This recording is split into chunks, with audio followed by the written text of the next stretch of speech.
Good. All right, guys.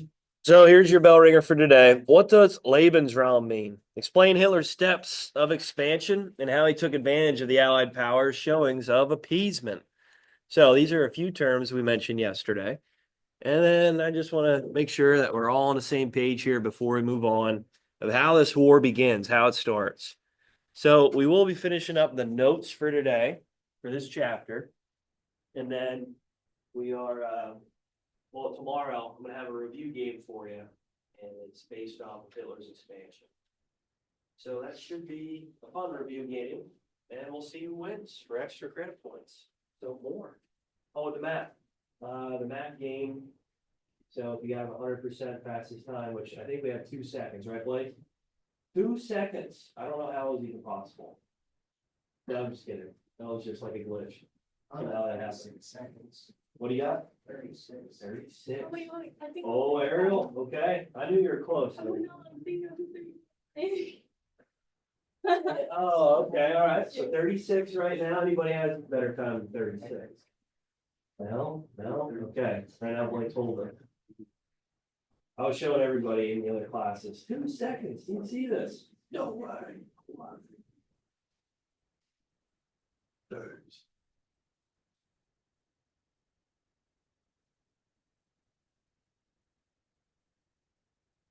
All right, I'll give you guys some time here to work on this and we'll move on.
All right, here we go. So Lebensraum, what does Lebensraum mean? So yesterday we talked about this, and we mentioned about a few steps here. We'll finish them today. Ben, go ahead. It does make me the big space in Germany. Yeah, good job. It means living space, breathing room. And for Hitler, this is his foreign policy. You guys know what I mean by that foreign policy? So after World War One, we already know that Germany's borders were reduced, and these new countries started to pop up all throughout Europe. And they're mixed with all people, different cultures and languages and ethnicities. And well, for Hitler, he wanted to try to assume these areas that were once German speaking, right? And if you're France and Great Britain, which we'll talk about, obviously they see this and they hear Hitler's words of uniting the German people. And they're like, you know what? We kind of get it. There's a lot of rebellions and revolts happening in these new areas because people that speak a different language and have a different culture, typically they're going to butt heads. So, in other words, you're like, okay, which we'll talk more about. But yeah, Lebensraum is Hitler's foreign policy. And it just means that he wants to try to expand the borders of Germany to amass more living space, breathing room for the Aryan race, is what he would call it, right? The German people. All right, so what do you need? Resources, raw materials, right? You need more land here in order to sustain this population, right? This pure, what he would say, Aryan culture, this Aryan bloodline, right, for the German people. All right, so first steps here. So we mentioned about how he would test the Allied powers. Remember, Mussolini, we talked about him, right? What did he do to test the Allied powers? We talked about this, maybe it was last week, but what did Mussolini do to test the Allied powers? He was really one of the first ones to do so. What did he do, Naomi? He captured. Yes, good job. He went right down into Africa and captured Ethiopia, which was one of these independent nations in Africa. One of the only ones, right? We mentioned about it. We talked about the scramble for Africa. That game we played out in the cafeteria. Anyway, he goes down and well, he takes Ethiopia. And the Allied powers, did they do anything? No, they didn't really do anything at all. So for Hitler, he sees this and he's like, you know what? I might as well do my own means of expansion. Right? And he used it under the disguise of trying to just unite the German-speaking people. Come on now, right? You put these people in other areas and other countries that speak different languages, they're going to fight. So he's saying, I'll bring them in, and that'll end the fighting. Which the Allies are like, he has a point, he has a point. All right. Anyway, I hope you guys are listening. I'm just playing about here. So with that, Hitler's first steps, what did he do? What did he militarize? Again, he's already breaking the Treaty of Versailles from the very beginning. He started militarizing. He started growing the military, the armed forces of Germany. That goes against, again, the treaty, but he didn't really care. What did he militarize? What land did he take? Closer towards France. Go ahead, Chase. The Rhineland. Yes, the Rhineland. Good job. They call it the Rhineland because it's close to the Rhine River, right? I think this was the first slide we discussed yesterday. Anyway, so he militarizes it with about 30,000 troops. And for France, what did they do? What did they do? Brody? Nothing at all, right? The reason for it is because they're going through their own internal issues, political issues. After World War One, everybody was going through this depression. Everybody was, well, struggling. So as you're kind of disputing internally, both Hitler, the Nazis, these military troops just march into the Rhineland and take it. They militarize it, they take it. And again, France did nothing about it.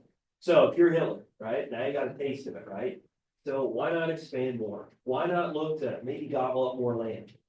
Okay. So where does he go next? Where does he go next? This might have been a place he's from, huh, Brody?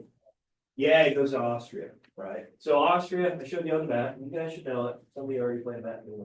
All right, so he looks to Austria. Well, why Austria? Well, in World War One, who fought hand in hand, side by side with Germany? Austria did, right? And who speaks a similar language and culture? Well, Austria and Germany, they're very, very similar. Hitler's from Austria, right? There's another reason. So another reason is because Austria, after World War One, did they have a strong leader to take over and give people jobs and boost their economy and boost their military? No, they didn't. They're still in shambles. Right? At this point, this is up until 1936, 1937, 1938. Right? They're really, really struggling yet. So they see Hitler's rise to power and like, wait a minute, he's from our land. Okay, well, why don't we just annex, right? Why don't we just join into this German country? And that's exactly what happens. Hitler marches his troops into Austria and he's welcomed with a parade, right? He's welcomed as a hero. And people were waving Nazi flags like crazy. They saw him as a savior. They saw him as a person that's going to get them back up on their feet. And, well, yeah, Hitler paraded around Austria, and all of a sudden, boom, there's more land added to Germany. Okay. All right, I think we finished, that's called the Anschluss, all right? So if you see the Anschluss on the test, I know it's a weird word, German word, sure, but if you see that, it just means annexation. It means that Germany just consumes it, takes it, okay? And we finished off yesterday talking about a portion of another country that's right next to Germany that Hitler wanted. What was this portion called? This small area, the western part of it. Brody, you got it? Oh, what country? Yes, Czechoslovakia. What's that little portion called? That little cutout here on the western side? Elon. Yes, the Sudetenland. Good, good. So the Sudetenland, this like western portion here, I'll put it up on the presentation so you guys can see it. The Sudetenland was home to 3 million German people, right? Or once German anyway, right? So you got to imagine as these borders changed after World War I, well, the people, it's not like they just changed the language right away. No, they didn't do that. So right here, this little portion here of Czechoslovakia, they call it the Sudetenland. Anyway, Hitler was saying, well, we want that. We're German-speaking people, German culture, and there's a lot of issues because you're mixing Slavic-speaking people with German-speaking people. So in other words, they're kind of like Russians and Germans. Do they mix together? No, no, they don't. They hate each other, let's face it. So there's a lot of violence there, and well, obviously Hitler sees this, and he sees this as an opportunity.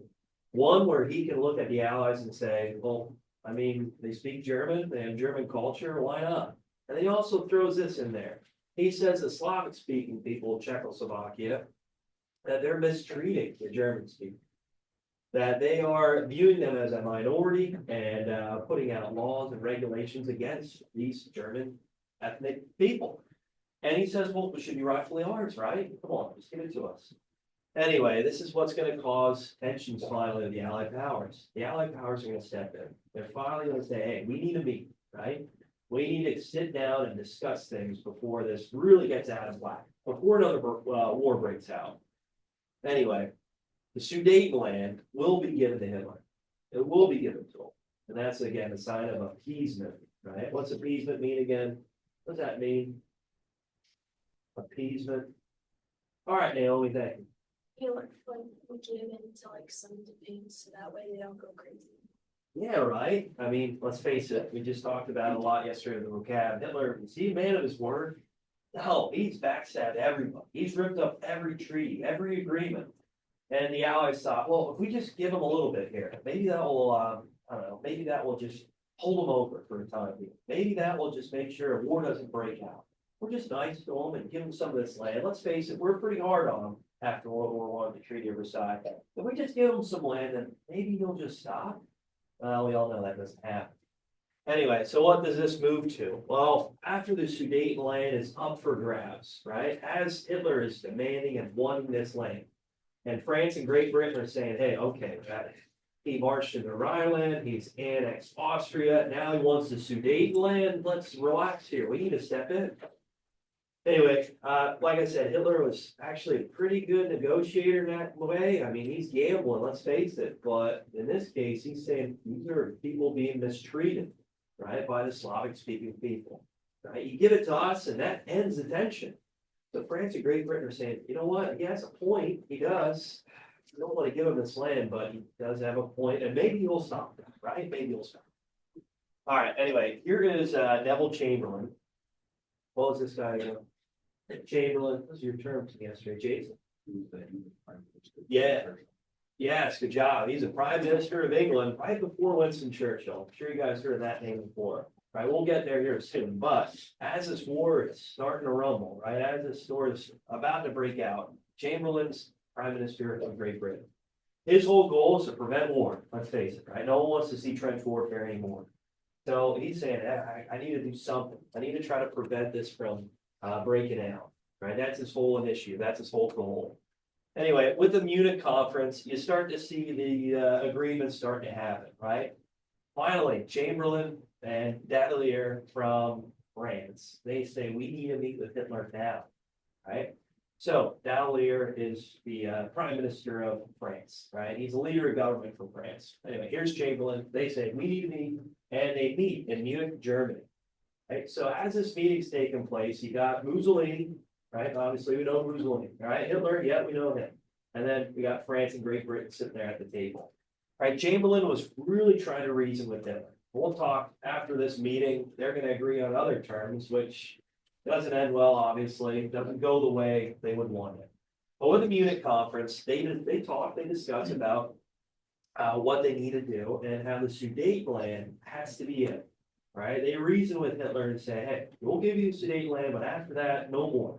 If you look to take all of Czechoslovakia, then there's going to be a problem. If you look to Poland and try to take it, then there's going to be a problem.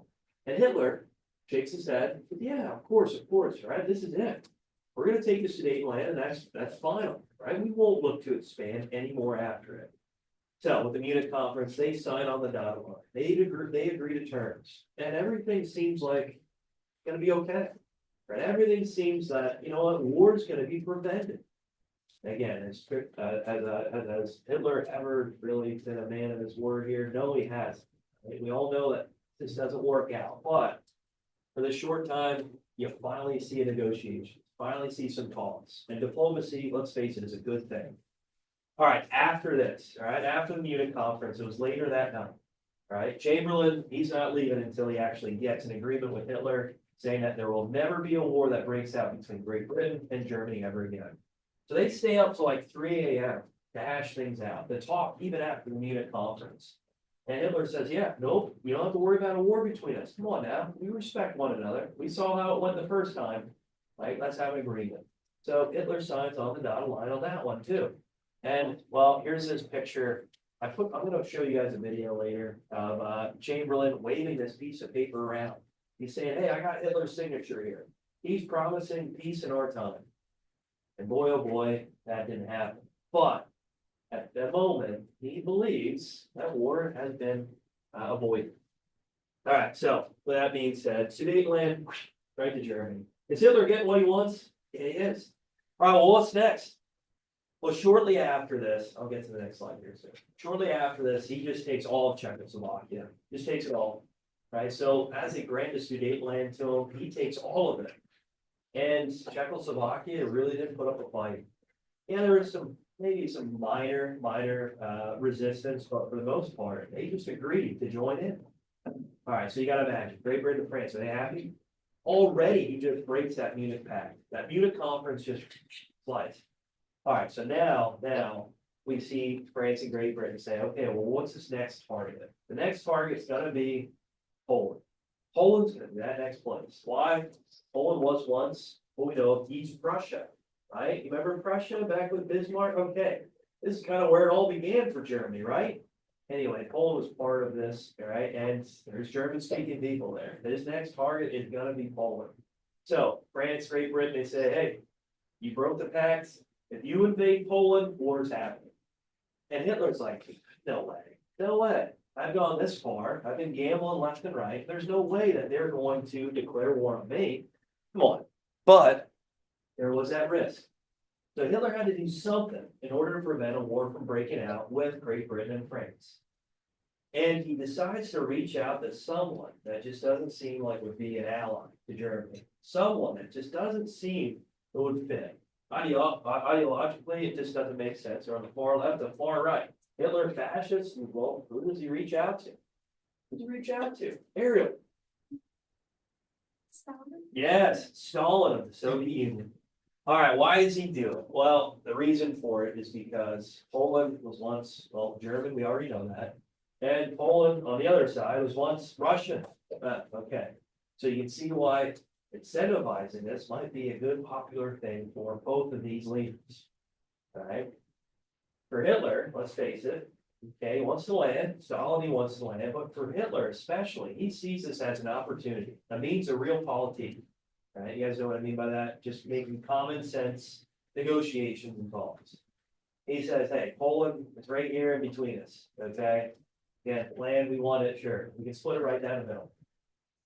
For Hitler, he sees this as saying, if we have a non-aggression pact, if we ally with the Soviet Union right now, well, it would be suicidal for Great Britain and France to try to declare war. Right, it's one thing going up against Germany, sure, but going up against Germany and Russia, right? Germany and the Soviet Union, there's no way, no how Great Britain would actually declare war. So that ace up his sleeve is a pretty good one, isn't it? Anyway, as he's waiting for Stalin to return his calls, he waited over 24 hours. 24 hours, you imagine. He's spilling back and forth. He's like, I know he wants to land. I need this actually to prevent this war with France and Great Britain. And finally, the letter comes in.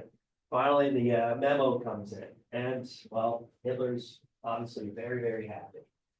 What's so weird about this, though? Why is this Molotov-Ribbentrop Pact, this German-Soviet non-aggression pact, so weird? So you can kind of see these weird political cartoons. They're shaking hands, Stalin and Hitler, and they have guns behind their backs. Here's a weird one, too. It's like they're married. It's like, what? Oh, it's ridiculous. And same thing here. Here's little Poland laying on the ground dead. Here's one, two of them. And they're stepping on them and they're holding guns behind their back. Why is this such a weird relationship? Well, there's a reason for it, Austin. They're like multiple, different ends of the spectrum. Yeah, right. You got a fascist leader and, well, communist leader. We all know Hitler's fascist. We all know Stalin's communist. Anyway, Hitler's rise to power. Who do you blame? Jews? Yeah, sure. Minority groups? Yeah, okay. And the big one, go ahead, Jason. Communists. Bolsheviks, right? He hates them. Hates them. Anyway, the West, the Allied powers couldn't believe it. They couldn't believe it. They're like, why are they teaming up? This makes zero sense. Well, and this is what's going to kick off the the Second World War. All right, so I just talked about all this. There you go. I already mentioned about it. As Hitler's aiming for Poland, he doesn't think again Great Britain will declare war. And boy, oh boy, is he wrong. Right? As Hitler invades Poland, right? As the Soviet Union invades Poland from the opposite side, does Poland stand a chance? No, they don't. No, they don't. So you have two major powers coming together and boom, smacking Poland right in the middle. So they take over Poland. It actually takes some time. Poland does resist pretty well, but as these two countries invade, we all know that Great Britain finally declares war on Germany. France declares war on Germany. And the Second World War begins. It starts. And, well, again, we'll talk about this here in the next chapter. I just wanted to lead up to it. One of the biggest things here to know about this attack is that Germany is using these new tactics that no one's ever seen before. They're using the might of the military all in one package, all in one attack. And this is called Blitzkrieg. All right, Blitzkrieg is known as lightning warfare. Okay, we'll talk more about this in the next chapter, but I just want to make sure you guys know about it. But lightning warfare. So how does it start? How does this go? Well, you first start off with these planes. The German Air Force is called the Luftwaffe. And these planes are a lot more innovative, a lot more adaptive to the battlefield than what we saw in World War I. Right? Actually, it's called a Stuka dive bomber. One of their dive bombers actually had a siren on it. So whenever it would dive bomb down, it would make this terrible, awful, horrible screeching sound. It was like a siren on it to warn the Nazis, the Germans here, that, hey, we're dive bombing, get out of the way. Okay? So this thing would make this screeching sound. So the planes would come in, drop bombs, boom, done. Right? So this would really loosen up a lot of defenses. Then, past two, you see these tanks come rolling in. Which, if you ever seen these German tanks, they're way more innovative than what you saw in World War I. And pretty much, when you look at World War II itself, right, a lot of their tank designs were far ahead of everyone, literally everyone. Soviet Union will create a nice one, which we'll mention, but Germany's tanks are so far advanced, right? And they're equipped with radios, portable radios within the tank, right? This was the first that we see it on the battlefield. Communication's key, right? Especially when you're making these fast-paced attacks with Blitzkrieg. You want to make sure you're all on the same page, moving in a fast-paced, aggressive pace. Okay, so as that's happening, the tanks come rolling in, and well, that's going to really destroy any defenses that are left. And finally, you got your infantry. Your infantry is going to march right in after the tanks come in, and it's going to mop everything up. Right, it's going to take out whoever's left, really crawling on the battlefield.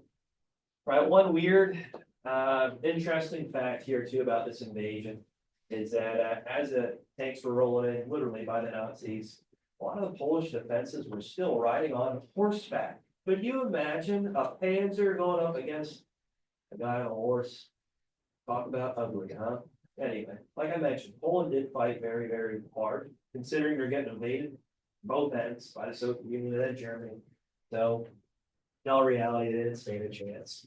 But with this invasion, this starts World War II. Hitler, again, did not think that Britain would declare war. He thought they were bluffing, and he was wrong. All right, so like I mentioned too, when it comes down to it, this Molotov-Ribbentrop Pact, if war is going to break out, does Germany, Hitler, does he have to worry about the Western Front then? No. Or sorry, the Eastern Front. No, he doesn't have to worry about Russia, the Soviet Union. One of the biggest Achilles heel for when you think about Germany in the First World War is that they got to fight a two-front war. Now with this non-aggression pact with the Soviet Union, they only got to worry about the West. They only got to worry about Britain and France. And that's going to really help Hitler take over pretty much all of Europe. So your map, which we're going to talk about, your map's going to look a lot like this then here by 1942. So you can see the whole continent's pretty much taken by the Nazis, taken by the Axis powers. So it's going to look pretty bad. It's going to look really, really hopeless in a way for the Allied powers early on. So we'll mention more about that. So again, here's Blitzkrieg lightning warfare. So first, again, you got the Luftwaffe, which is the German Air Force. We'll talk about this more. Next chapter. And then you got your tanks rolling in, which are very fast, innovative, equipped with radios, and well, they're going to create devastation on the battlefield. And then you got your infantry. Right, here's a good look at it too. I thought this was a good figure. Okay, as you can see, it's kind of like a spearhead, and as the armaments are moving very, very quick, as the, let's say, Luftwaffe comes in, dive bombs down on the defenses. Well, you got these armored vehicles, these tanks moving in, kind of like in an arrow direction, like a spearhead. And then constantly, you have filtering of new troops, infantry, supplies through the center of this movement. Right, so this is a good way of looking at how Blitzkrieg actually worked. And how it's very fast paced. And it's leaving your enemy defenseless, really confused on the battlefield about actually how fast these armored divisions are moving and how this new modern warfare is taken off. So, in all reality, does the enemy have a chance to really hunker down in a trench? No. So trench warfare, kind of around yet, but not really anymore with all this new modernization, with these new Blitzkrieg lightning warfare attacks. It leaves the enemy really defenseless, right? In a confused state because it's so fast paced. All right, so there's lightning warfare, Blitzkrieg. You guys good? Okay. All right, I just talked about this. We're good. Okay, we'll mention about how, again, with Blitzkrieg, Germany's going to take over all of Europe with it. Okay, so you guys don't have to write this down. We just mentioned everything we have. Real quick, taking sides. The last thing you need to know is as we're looking at the Axis powers, the enemies here in World War II, at this point, at this time, right, we see Germany, Italy, Japan on one side. Are they all fascist? Yes, they are. Are they all extreme nationalism? Yes, they are. They're all on one side of the spectrum here. So that just makes sense that they're going to be here on the Axis powers. Right, don't confuse it. I know I mentioned about the Soviet Union. Technically, yeah, they're kind of on Germany's side here at the start of the war. Right, they signed that non-aggression pact. They're in agreement with one another. So Germany, the Soviet Union, they're tied together, but they're not considered the Axis powers at the start. Right, the Allied powers just for now. Right, it's going to change a bit. We'll mention about how that changes as Hitler is going to turn his attention to the Soviet Union, as the United States is eventually going to join into the war. But by 1939, once this war begins, we have Britain and France. That's it. That's it. Okay. So, in all reality, this is going to really cause a lot of harm, especially for the Western powers. France is actually going to get taken over. Okay, we'll mention about the fall of France. It happened within a month. and how Hitler's going to take over this country that's been so hard on him right after World War One. All right, so again, just make sure you guys know this war kicks off in September of 1939. Right, this is when this invasion happens. Right, a lot of people just say fall of 1939. That's fine. Just make sure you guys note that with the invasion of Poland. All right, is there any questions? Good. All right, tomorrow, like I said, we're gonna play a review game. I want to finish off here with a video. All right, the video is only like 4 minutes, and it just reviews Hitler's foreign policy and his steps leading up to World War II. All right. So I'd recommend writing notes